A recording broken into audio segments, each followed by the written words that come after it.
I need to tell you something, and I need you to really hear me. That thing you're chasing, the money, the promotion, the house, the body, the respect, whatever it is that you think is going to finally make your life work, it's not going to give you what you think it will. I'm William, 77 years old, and I spent 50 years of my life running after things that were never going to fill the hole I was trying to fill. 50 years. That's a long time to be chasing the wrong thing. So sit with me for a few minutes, because what took me half a century to figure out, I'm going to try to give to you right now. And maybe, just maybe, you won't waste as much time as I did. We all do this thing. We all say, I'll be happy when. I'll be happy when I get the promotion. I'll be happy when I pay off the house. I'll be happy when I retire. I'll be happy when people finally respect me. I said that my whole life. My whole damn life. And you know what? I got the promotion. I paid off the house. I retired. People respect me, I think. I don't know. At 77, you stop keeping track. But here's what nobody tells you. When you get the thing, there's always another thing. Always. The finish line moves. You think you're almost there, and then you look up, and it's further away than when you started. I spent 50 years running toward a finish line that didn't exist. Let me tell you something about myself that I'm not proud of. I grew up poor. Not starving poor, but poor enough to know it. My father worked at a factory his whole life, came home tired every night, hands all beat up, and people still looked at him like he was nothing, like he didn't matter. I watched that. I was maybe 10, 11 years old, and I watched how people treated my father. And something in me said, that's not going to be me. I'm going to be somebody. I'm going to make people respect me. So that's what I did. I worked. Lord, I worked. 60, 70 hours a week sometimes. Missed my kids growing up. Missed dinners. Missed baseball games. Missed everything. But I was building something. I was becoming somebody. By 52, I was a vice president. Corner office. People called me sir. My name was on the door. And you know what I felt?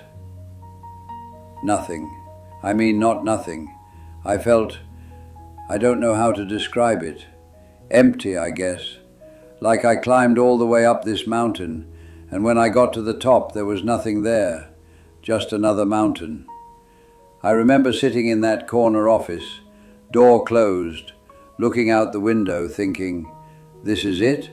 This is what I gave up everything for? Took me another 20 years to understand what happened. 20 years. I'm a slow learner, I guess. Here's what I finally figured out. I wasn't chasing money. I wasn't chasing titles. I wasn't even chasing respect. Not really. I was chasing a feeling. I wanted to feel like I was enough, like I mattered, like I was worthy of being here. That's what I was really after. And I thought if I just achieved enough, if I just climbed high enough, I'd finally feel it. But you can't get that feeling from a job title. You can't get it from a paycheck. You can't get it from people calling you sir. That feeling, the feeling of being enough, I could have given that to myself the whole time. I didn't need anyone's permission. I didn't need to earn it. I just needed to decide.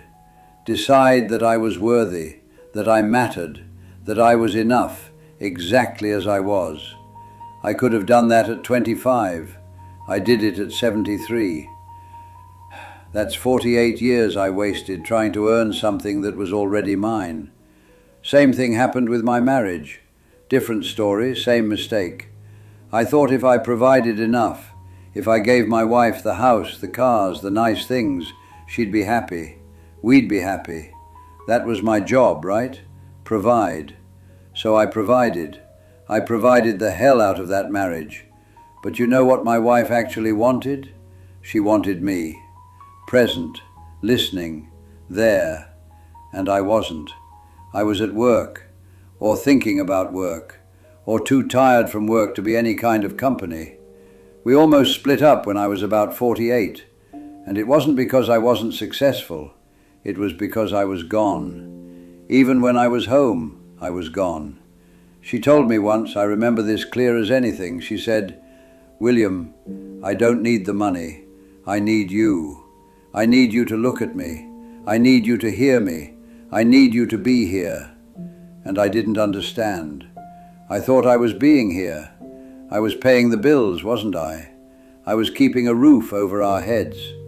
Took me a long time to understand the difference between providing for someone and being present with someone.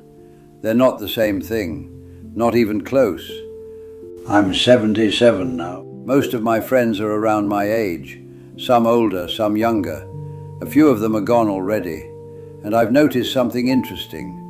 The ones who are miserable, they're still chasing, still comparing, still keeping score. I got a friend, he's 84 years old, and he's still mad that his neighbor has a nicer car.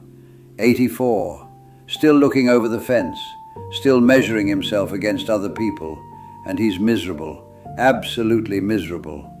I got another friend, she's 79, and all she talks about is what she doesn't have. Her knees hurt. Her kids don't call enough. Her pension isn't big enough. Everything is a complaint. Everything is a problem. She's been unhappy as long as I've known her, and she's going to be unhappy until the day she dies, because she's still waiting for something outside of her to change, so she can finally be okay. But then I got other friends, and these people, I don't know what it is exactly, but they got something, a lightness, a peace. They're not trying to prove anything to anyone. They're not keeping score. They're just here, present, curious about things, enjoying what's in front of them. My friend Earl, he's 86, and this man is the happiest person I know. He doesn't have much. Little apartment, fixed income, health isn't great, but he wakes up every morning grateful. He's always learning something new, reading something, asking questions about things. He told me once, he said, "William, I spent 60 years trying to be somebody. Now I'm just trying to be here, and it's so much better." That's the difference. It's not money, it's not health, it's not even family, though that helps. It's whether you've made peace with yourself, whether you've stopped chasing and started being. You want to know what real freedom feels like? I'll tell you what it feels like. It's not having a bunch of money. I got friends with money who are trapped in their own heads, worried about everything, can't enjoy anything. Real freedom is when the things that used to bother you don't bother you anymore. When someone says something nasty and it rolls off you like water. When you're not walking around needing everyone to like you. When you can look in the mirror, see a 77-year-old man looking back at you and say, "Yeah, that's me, and I'm okay with that." Real freedom is not needing anything outside of you to be okay inside of you. And that, my friend, that takes most people a lifetime to figure out. Some people never figure it out. They die still chasing, still waiting, still thinking happiness is around the next corner. Here's the trap, and I want you to really understand this. You think once you get the thing, you'll be satisfied, but you won't. There's always another thing. I paid off my house when I was 58, thought I'd feel free, thought I'd finally relax. You know what happened? I started worrying about the next thing. Retirement savings, healthcare costs. What if the market crashes? What if this? What if that? The fear didn't go away when my circumstances changed. The fear just found something new to attach itself to. And that's when I realized something important. The fear doesn't leave when your life gets better. The fear leaves when you change. When you decide you're not going to let it run your life anymore. When you decide that you're okay, right now, today, regardless of what happens tomorrow. That's an inside job. No amount of money can do that for you. No achievement, no relationship. It's something you got to do yourself. Everything I thought I wanted, the title, the money, the house, the respect, I didn't actually want those things. I wanted to feel safe. I wanted to feel like I mattered. I wanted to feel loved. And I was looking for those feelings in all the wrong places. I was trying to get them from my job, from my bank account, from other people's opinions. But those feelings, safety, worthiness, love, I could have given them to myself, any time. I didn't need to earn them. I just needed to accept them. Accept that I was already safe, already worthy, already loved. That sounds simple. I know it does. But it took me 50 years to really understand it. And I'm still working on it, honestly. 77 years old and I'm still practicing. Young people think happiness is at the finish line. I thought that too. But there is no finish line. You get one thing, there's another thing. You solve one problem, another one shows up. That's just life. That's how it works. So if you're waiting until everything is perfect to be happy, you're going to wait forever. Because it's never going to be perfect. Something's always going to be wrong. Something's always going to be missing. The journey is the destination. I heard someone say that once and I didn't understand it. Now I do. This is it. Right here, right now. This is your life. Not when you get the promotion. Not when you meet the right person. Not when you pay off the debt. Now. If you can't find some peace on the way to where you're going, you're not going to find it when you get there either. I promise you that. I've been there. The arrival doesn't feel like you think it's going to feel. So here's what I want you to take from all this. Stop waiting. Stop telling yourself, I'll be happy when. That's a lie. I believed that lie for 50 years, and all it gave me was 50 years of postponed living. Whatever you think you need to be happy, you don't need it. What you need is to decide you're enough, right now, today, with everything exactly as it is. You're enough. You hear me? You're already enough. You don't have to prove it. You don't have to earn it. You just have to accept it. I'm 77 years old. I've made a lot of mistakes. I've chased a lot of wrong things. I've wasted a lot of time. But the one thing I know for sure is this. Everything you're looking for is already inside you.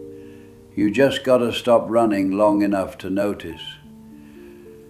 If this meant something to you, share it with somebody who's grinding themselves into dust, chasing something that's never going to make them whole. And tell me in the comments, what's your I'll be happy when? What are you waiting for? What would change if you just decided you were enough right now? Subscribe if you want more of these conversations.